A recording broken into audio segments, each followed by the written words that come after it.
prediction? So if you go past five rounds, it's a wrap. It wasn't a The guy knew so many people, bro. The overhand right. Jake's got a tough chin, dude. I think he does whatever he wants after this. He just has such big balls, dude.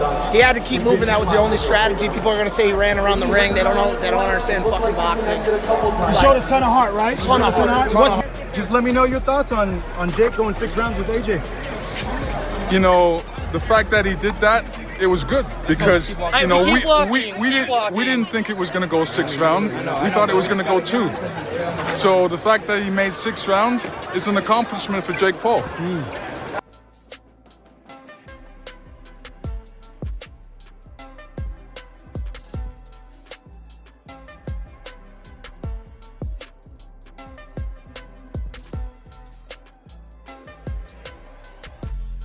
I mean, I expected Jake to fight the way he fought. Right. You know, trying to stay away. You don't know if how long that's gonna last.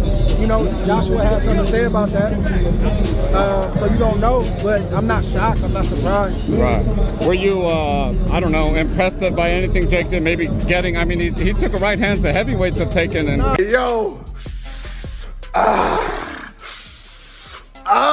Don't mind me. Just smoking on that Jake Paul pack. Honestly, Jake Paul, trash. Tommy Fury, trash. Knocks out Jake Paul in the 6th round. He had multiple knockdowns throughout this fight. A little bit of a weird, scrappy fight. Even the referee had to pause the fight in about the 4th round and say, listen, the fans didn't come to pay for this crap. And Joshua handles Jake the business, the 2-time heavyweight champion of the world. Jake. What up, brother? What'd you think, brother? I can't say Jake Paul don't got heart, bro. wow, incredible, right? I mean, he kept taking the right hands, the left hooks. What did you think? You can't say Jake Paul don't got heart, bro.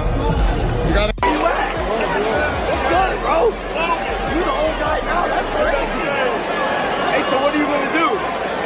What are you gonna do? This 4 round? You've lost every single one of them. You've lost every single round.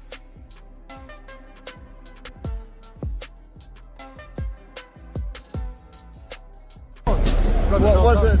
Was it a little too long to get done, or? Listen, when you fight someone like that, who moves around a lot, then you have to try and pick your moments, pick your shots.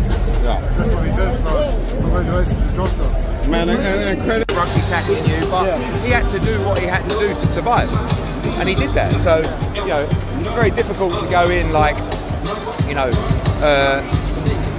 out of the ring for 14 months and just look and just be razor sharp with a guy running. And so, yeah, probably 2 or 3 rounds more than expected, but.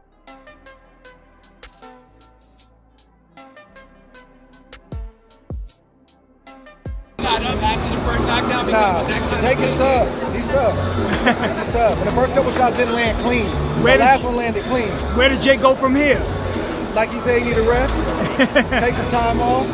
Enjoy the fruits of his labor. The real shocker isn't just how brutal this became, but how everyone miscalculated what would happen when the dust settled. People expected a quick finish in the early rounds. That didn't happen, and now everything's different. Stick around because what I'm about to reveal will blow your mind. Before the first punch was thrown, boxing legends were already making wild predictions that sounded completely insane until you watched it all unfold live.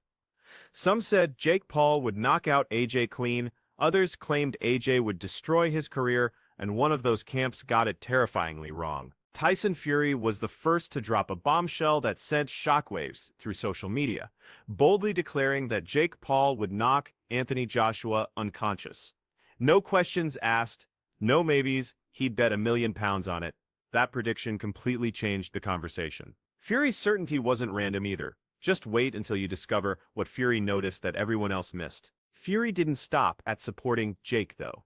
He completely demolished AJ's reputation by labeling him washed up while describing Paul as heavier, stronger, and more lethal than we've ever seen.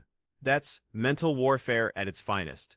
That's throwing down the gauntlet, and AJ definitely got the message. Then Alexander Usyk sliced through all the noise with the most bone-chilling statement of the entire promotion.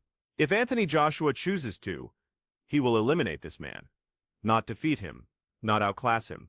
eliminate him. Usyk described Joshua as luxury and Jake Paul as economy, and this wasn't showmanship.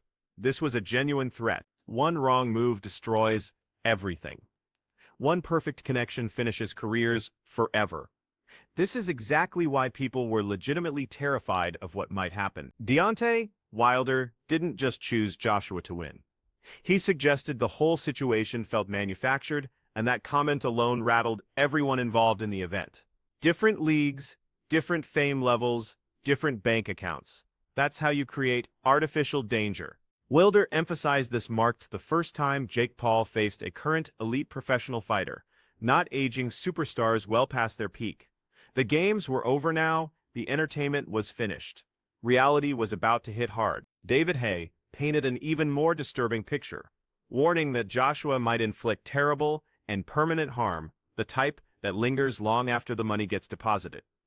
He pleaded for a merciful referee because if AJ corners Jake against the turnbuckles, it might be game over permanently. That's not marketing speak, that's genuine concern. Conor Benn acknowledged Jake's bravery, but admitted his thoughts instantly jumped to one crucial detail. Is medical help standing by? Then he hesitated and mentioned perhaps, possibly. There's a small 10% possibility. That tiny 10% keeps audiences glued to their screens. That slim 10% justifies the entire spectacle, and that exact 10% is how giants tumble. Roy Jones Jr. stripped it down to harsh reality, explaining you don't outpoint Anthony Joshua. Technically, you risk everything on one desperate power shot. Joshua's been perfecting this craft since he was a kid. Jake hasn't, and that experience gap can't be bridged with self-belief alone. Roy pointed out that Jake knows AJ has been dropped before, and that knowledge becomes dangerous because it makes you think lightning can strike twice. But here's the crushing reality check. If Tommy Fury gave you trouble, how exactly do you handle Anthony Joshua? Lennox Lewis kept it straightforward, saying this should be routine business for AJ, and when Hall of Famers reach consensus, history typically agrees. Eddie Hearn confessed no rational fighter would reject this opportunity. Too much cash, too much spotlight, too little actual danger for Joshua. Hearn spoke honestly, revealing the strategy was to finish Jake as quickly as humanly possible because any other outcome would be a complete disaster. Letting it go to the final bell would be humiliating. Actually losing would be career suicide. And somehow, just surviving still wouldn't crown Jake as the real victor. But here's the plot twist. Nobody wants to acknowledge Jake Paul didn't claim victory in the ring, but he conquered something far more valuable. In the next segment, you'll learn precisely why this defeat might have transformed boxing permanently. This loss didn't hurt Jake Paul's reputation. It actually enhanced it. And that's what his promoters panicking right now. He didn't win on the judges' cards. He won in viewership numbers, and viewership is the true title belt these days. Jake Paul demonstrated you don't need to dominate completely to thrive under the bright lights. You just need to survive long enough for uncertainty to take root. 6 rounds created the first crack in the foundation, and cracks are where revolutions begin. The traditional boxing fans despise this reality, but the statistics tell the whole story. More viewers, more drama, more revenue, and suddenly, the sport faces a crisis it can't simply knock out. Now, every fighter recognizes the formula. You don't need to be perfect. You just need enough courage to show up, and courage keeps the cameras recording. Here's what nobody's willing to discuss openly yet. Jake Paul lost to Anthony Joshua and somehow emerged more influential than half the ranked contenders. That terrifies champions. That terrifies promoters. That terrifies everyone who built their careers the traditional way. In private meetings, the conversations have already changed direction. Bigger stars, bigger gambles, bigger guaranteed purses. Because if Jake can go the distance with AJ, who's really untouchable anymore, this is where boxing silently transforms. Skill becomes secondary, hype takes control, and the next potential matchup you hear whispered about will sound absolutely ridiculous. Because this bout proved something undeniable. The boundary between entertainment and legitimate competition has completely vanished. Once that boundary gets erased, there's no rebuilding it. So when the next big announcement gets revealed, don't pretend to be shocked. When another perfect record gets offered up to Jake Paul, don't even flinch, because the system has gotten a taste of what's possible. In the upcoming analysis, I'm revealing the specific fighter being targeted right now. Not the obvious choice they want you to predict, but the one they're praying you won't see coming.